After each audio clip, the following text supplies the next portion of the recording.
Well, Janet, Friendly, thank you very much. You know, they say it's like riding a bike. It's something I guess you never forget, even if you haven't been on one since you were like, I don't know, this big. It's never too late to get into biking. Of course, May National Bike Month. Chris Cato here, Bike Street USA on Lexington Sunset Boulevard.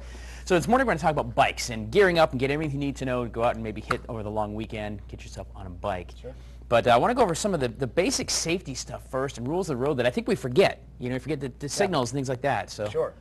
Well, first safety thing, of course, you always want to wear a helmet. Right. Of course, you always want to keep your tires inflated properly. Okay. So, you know, it says on the side of the tire what the inflation should be. Usually it's somewhere between 40 and 100. So you really need to look at it to find out what it is. That's right. And if you need to know, you can bring it by here and we'll be able to show you that. What about, of course, you're signaling. When you're turning, you need to signal or This stop. is a big thing. So I forget, guys. You might not even know this. Who knows? We learn, but this is actually right. Yep, that's right. Okay. And then that's left. That makes sense. And then that's stop. And that's stop. So if you're behind a bicyclist and he does this, what he's doing, you can also point to the right as well, right? You can also, yeah, if you're on a bicycle, you can also point to the right, or you can use your right hand to signal stop as well, or whatever. Sure. Just whatever's more comfortable for you. It is, you know, more prudent to do it with your left hand so that you can stop with your right hand. Okay, that makes sense. Your rear brakes are on the right hand side. Yeah. Here's something else I noticed a lot of people don't adhere to is the fact that on a bicycle you still got to adhere to the rules of the road. Like if a stoplight, you actually need to stop. I see people all the time racing right through. Yeah, you do need to stop. You need to, you know, follow the same rules that you would if you were driving. Okay. In South Carolina, technically it is the rule that you're supposed to stay as close to the side as you can. Okay. But nationally, the rule is you can be 3 feet from the side. Sure. I know some roads actually have a little painted line too, like a bike lane. Your bike lane. Sure. What about riding on the sidewalk? Technically, you're not supposed to ride on the sidewalk, but you know, a lot of people do it. It's not really too much frowned upon, especially out here in Lexington, where there's not so many people really walking on the sidewalk. Okay. So it's you know, it's pretty well accepted. Cool. All right. Well, we're learning about bike stuff. Bike 101, if you will. Bike Street USA here in Lexington. Chris Cato can come in and see him tune ups on all this great gear. So we're going to talk about getting the right gear. Speaking of which, look over here. You got all these fun fashions and things. We're going to talk about helmets and all that. Plus fitting the bike. You know, which boy's bike do you want? Where is it supposed to be on you? We're going to talk about that as well. And maybe some tips. He says he's going to teach me how to balance a bike and not put my feet down. So we're talking bike state. It's National Bike Month. Go grab a bike today, this weekend. Take the family out. Janet, Freddie? All right, guys, Janet, Friendly, it is National Bike Month, so we're here at Bike Street USA in Lexington, right on Sunset Boulevard. Formerly Bike to Nature, by the way. I want to point that out as well. Bike to Nature. Chris Cato here with the store. And so we're talking about bikes and things, and of course you want to get some gear. You don't want to just jump on in blue jeans and a t-shirt and dress shoes. You want to get kind of geared up. So give me some of the cool stuff, maybe the must-haves and things you need when you go out and start biking. Of course, comfort is paramount when it comes to biking. You're going to be on there for miles and miles. You want to have a pair of shorts that have a really nice, what's called a chamois pad. You know, if you wear these inside out, you look like an orangutan. That's right, yes. Right. But that's obviously because you're sitting in the saddle for a while, and after a while, pardon me, the old butt probably starts a little hurt. Yeah, and different types have different pads in them. Okay. Depending on how long you're going to be riding. Of course, jerseys. Jerseys, right. You've got all sorts of different types of jerseys, from super tight and race fit jerseys to looser fitting things like what you'd use on a mountain bike. Sure, those like that sweat stuff too. They're all, they're wicking material. Sure. All right. A couple of things too. I've been walking around doing some shopping. Of course, biking is a family sport, so why not just bring the little one if they're too little for a bicycle of their own? Sure. You're good to go, right? Sure. You strap that on the back, and also you've got a little pack. What kind of stuff can you keep in here? Like you would keep well, no, actually for that you would keep your tube and your emergency kit in there. Okay. Tube and emergency kit. So that way, if you get a flat on the road, you can fix it. There you go. Of course, if you need to change your tire at home, you're going to need to have a floor pump, and you need that anyway so that you can keep your tires inflated properly. Sure. All right. So, also, hydration out riding, that's a very important thing. That's right. Yeah, you want a bottle and a place to keep your bottle, of course. And so what do they call it? Basket? What do they call bottle it? Cage. A bottle cage. There you go. There you go. Also, this is some chain lube. Yeah, and this is different from WD-40. This is a dry Teflon. So WD-40 you probably shouldn't put on your chain, or does it matter? You can put it. It's right? just really gross. It's really dirty. Okay. All right. So what about shoe selection back here? Come on back here a little bit. Also, grips and a lock. You might want to grab these as well. Sure. Does it matter what kind of grip you want for long distance riding, or does that matter? Oh, sort of. A lot of them have a contouring on them. Okay. That's going to make it more comfortable. All right. And a lock, just because some folks may like your bike that much, they want to make it theirs. That's right. Not cool. Shoes, real quick. Yep. You've got road shoes, mountain shoes, and then there's some shoes that we generally sell more for a spin class. Okay. So But, you know, we would address that based on what type of bike you're riding. Should you not be wearing sneakers, or does it, I mean, if you're You can recreational wear with sneakers. a family, you can wear sneakers? Yeah, if you're just riding around the neighborhood, you know, most people don't ride in with these types of shoes. Most people do just ride in regular shoes. And just sneakers is comfortable. You get the family out for a Sunday ride. It Generally, really is I'd say a family below sport. 10 miles or so, you're going to want to do. Okay. You're going to want just regular shoes. Sure. And we're going to talk about pedals and things like that here in a little bit, because you know you got the clip-on ones. We'll get into that here later on this morning. And of course, you want to make sure you protect your noggin, right? Most importantly, helmet. Yes. How do I know which helmet's going to be the right fit for me? Because you got, you know, extra large, small. They have different sizes, Okay. and that's your adjustment right there. So that's the Now, main all thing that helmets holds pretty it to much your the head. same at this point? Well, they all conform to the same safety standards. Okay. But when it comes down to different price ranges, it's all about comfort. Okay, well, So- slap this bad boy on me and see what happens here. Now, I seem to remember something about if you have a helmet and you go down one time, you need to replace the helmet, right? That's right, yeah. It takes one hit. So, you know, if you're on the woods, you take a tumble, you got to get a new one? And they also have expiration dates. Okay, so how do I know this is a good fit for me? So you'll tighten this up, and Here, let me spin around so you can see that. Go ahead, so crank this that is up. your adjustment here. So you want it to feel very snug on your helmet, on your head. And Okay. you want to be able to basically turn it upside down and it not fall off without being strapped. And it's not strapped on, and That's the right. helmet is still on my head. Very good. There you go. All right, so you get helmet, your gloves. You get actually gloves too, right, for the long rides? Yeah, you do want to Calluses get and gloves. such. They've got pads built into them as well to increase blood flow through your hands. Okay. All right, very good. So you go. You got some. You get your shorts. You got your shirt. You got your shoes. You got your helmet. This is the most important part. Of course, you can also get lights and reflective gear as there's well, all just sorts of things, yeah. to be safe as well, guys. So there you go. So once you get that all geared up, it's time now to start picking out the right bike for you. So we're gonna have details for you at watch.com. Chris's list of must-haves will be there at watch.com, guys, as well. Janet, Freddie, what color bike do you guys want me to bring you back? Right on Sunset Boulevard. Chris Cato here from Bike Street USA. We're talking, of course, about, well, bicycles. Otherwise, we'd be the wrong store, for sure. May is National Bike Month, Bicycle Month, anyway. So we've got geared up. We got some of the safety rules. Remember the turns, like that.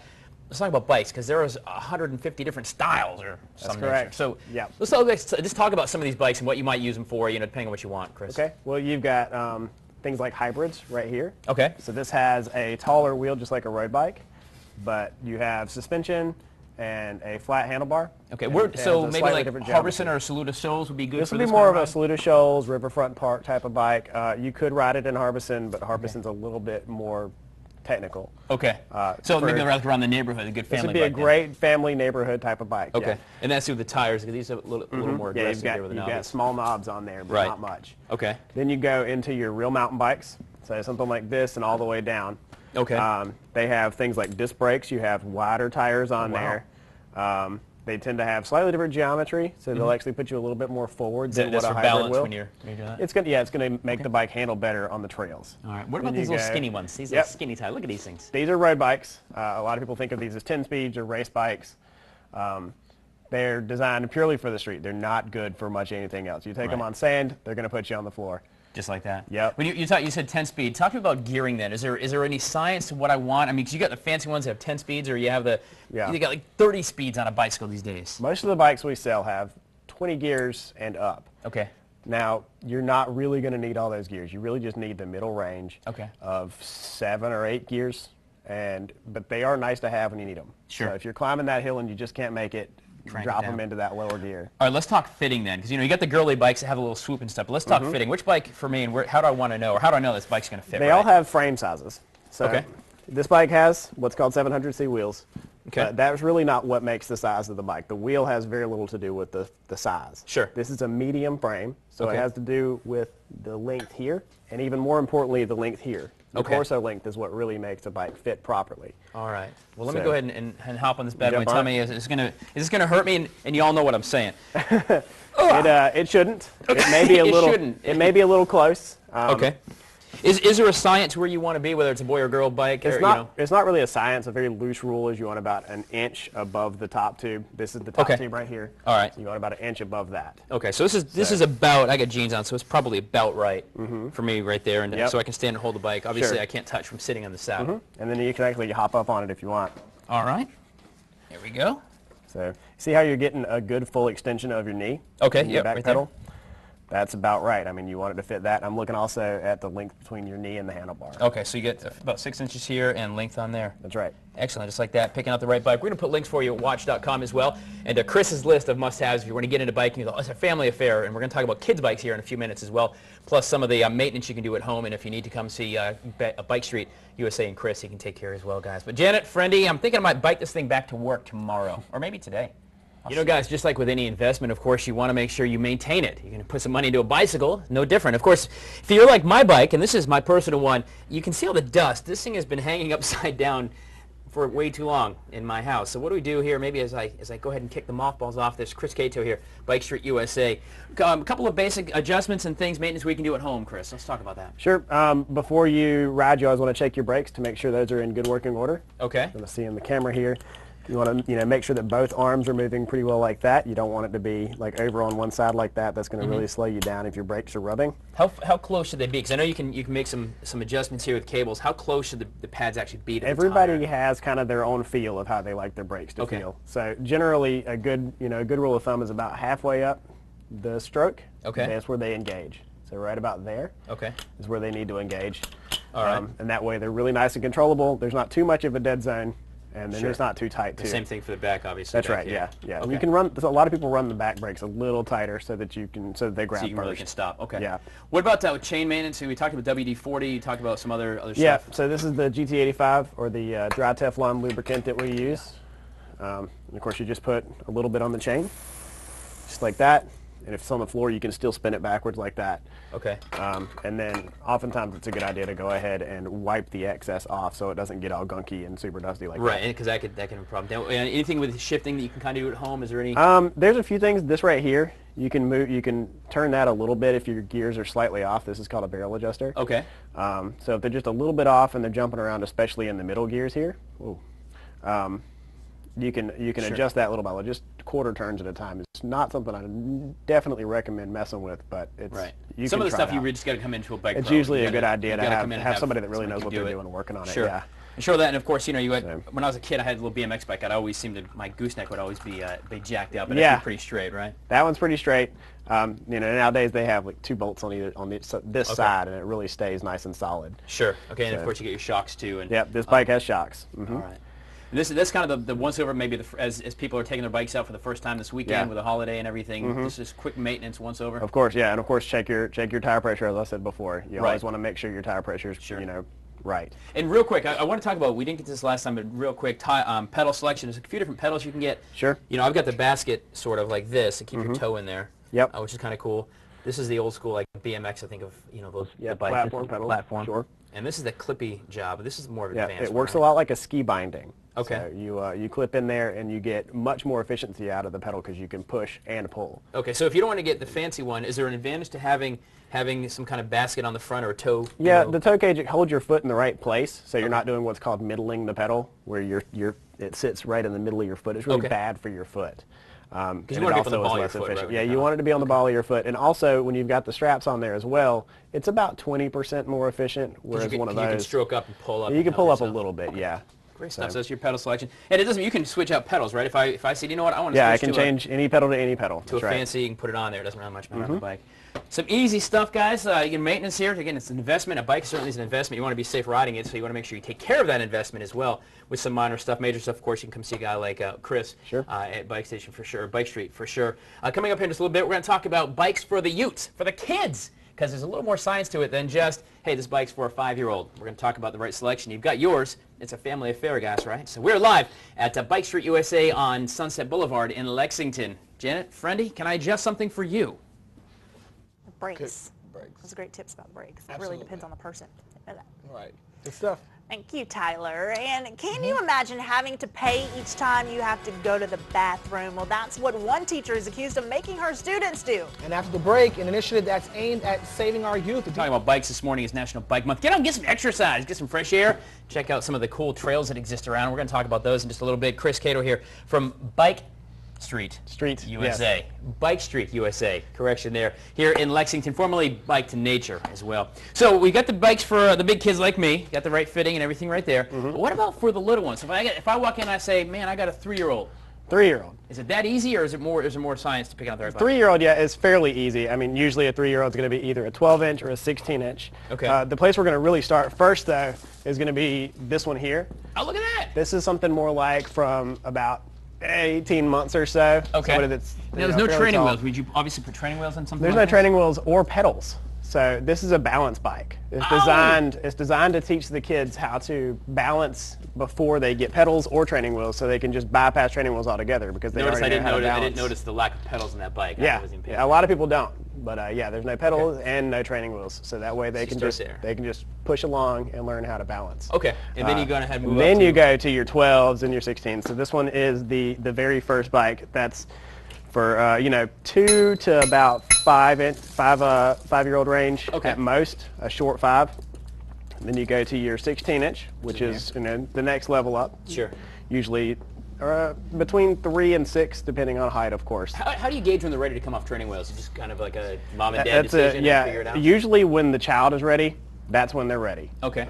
It's not so much something that you can force, and it's not it's not a certain age or anything like that. Which is whenever you think they've got the critical skills. Yeah, yeah. Oh, looks like a little lunchbox in the front of this. That's that one comes with a little bag and stuff like that. Yeah, some of them have some interesting features. Like this one actually also has scented grips. Oh goodness. So what is this? It's like a clock or something. This one. Take a this look one at this. has this one has a computer built into the top, which it's like a Mac it's Daddy. just kind of a little novelty feature that kids' bikes oftentimes come with things like that, fenders and computers and bells and things like that. So. Is there a manufacturer that's real good for kids' bikes, or are they they all pretty much the same? As long as it's the right a lot of the bike shop quality bikes are going to have really nice kids' bikes as well. They're really lightweight, easy to ride, and of course they're professionally assembled and really well put together. Is there any problem getting one like at a Walmart or Target or something if that's your budget? I mean, I get asked that a lot.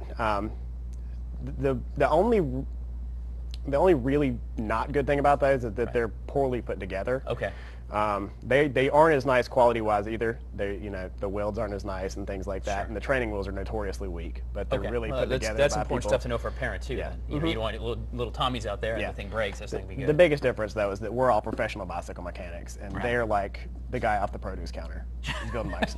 Hey John, grab that there wrench and you're good to go. Yeah. It makes a lot of sense. If you're gonna put your kid on a bike, you want to make sure he's safe as well. So that's great selection stuff.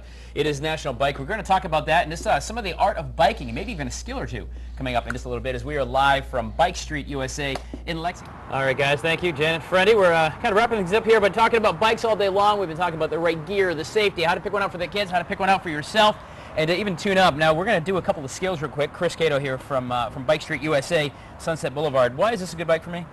For what you were talking about doing, which is like off-road trail riding, things like Harbison State Forest and stuff like that, which is real mountain biking. This is a full-on mountain bike. Okay. You've got your knobbier tires, you've got disc brakes. In fact, these are hydraulic disc brakes, just like a motorcycle or a car. Oh, look at that. Ooh, that's high end. So it has lots of gears, plenty of gears for climbing. Trails tend to have really steep inclines and stuff like that. And it's not so aggressive. I've been riding around the parking lot. It's okay. You certainly can ride it on the road. You can use it for whatever you want. It's great for pretty much anything, but it's designed for trail use. What are a couple of skills you can teach me real quick here in the parking lot, Chris? Well, you were doing track standing earlier, which is what we call that, standing still on the bike like that. Not something so useful on the trails. You can use it at stoplights and stuff if you did want to do that. Yeah, but you look kind of goofy, but I guess you can. They do it all the time. Just like yeah.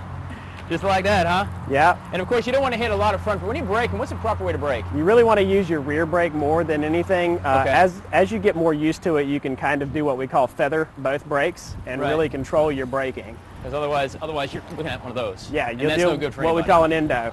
Yeah, endo is what you need. You would have a helmet after that. Yeah, you definitely need a helmet for that, or for anything really. You were tell me real quick. We got just a couple of seconds, but let's talk about biking and what a great sport it is. I mean, you have like 12 bikes yourself, and clearly you're a biker as it were. I am, yes. But it really is a really cool family sport. You get a few bikes, kids, and you really sure. Yeah, I mean, if you have a good Saturday, you can all go out to Saluda Shoals or the River Walk. You can even do like big day trips where you go up to like the Virginia Creeper Trail and stuff like that. Right. And everybody can ride something like 118 miles, and it's all downhill. 118 miles downhill, you just roll. Handle. Yeah, you can pretty much just roll downhill. A lot of families do stuff like that together. So that's great stuff. A great day like today, biking. There's no reason not to be out. In fact, you might not get this back. Well, I might ride this thing to Columbia. You can build a TV station. It'll be fine, guys. But get out and bike. It's great exercise. If you're not a runner, it's something you can do with the whole family. And you go out and you can just and bike. And it's relatively inexpensive. Once you get in the bike, it's pretty. You buy some gear and maintenance is low. And It's good for your body. And of course, anytime you buy a bike, you've got like free service and stuff like that. So. Right. And I do want to thank Bike Street USA also for having us in today, formerly Bike to Nature in Lexington. Sure, glad to have you. But you guys have sales and service and all the gear you need as well. Sure. So stop by and see Chris, and he will certainly hook you up with a bike that's right for you. That's the big difference between that and box stores too. Is he isn't the guy working produce yesterday trying to sell you a bike now. You guys, this is what you do. So you want to come to probably a pro, whether it's here or anyplace else, but come to a bike shop because you guys do this. Definitely. All right, guys, this is a lot of fun, man. Might go throw a couple extra miles on here. Tell you what, traffic on 378 wouldn't be quite as bad on a bicycle, would it? Yeah. I'm telling you. Janet, you know what I'm going to think? We can get a sidecar for Friendy, and Janet, I'm going to put you in a baby carriage back here, and the three of us, we can just pedal our butts all around Columbia. Oh, wait, Lauren, well, you can ride in the front with those things for BMX riders. What do you say? I think it's a good idea.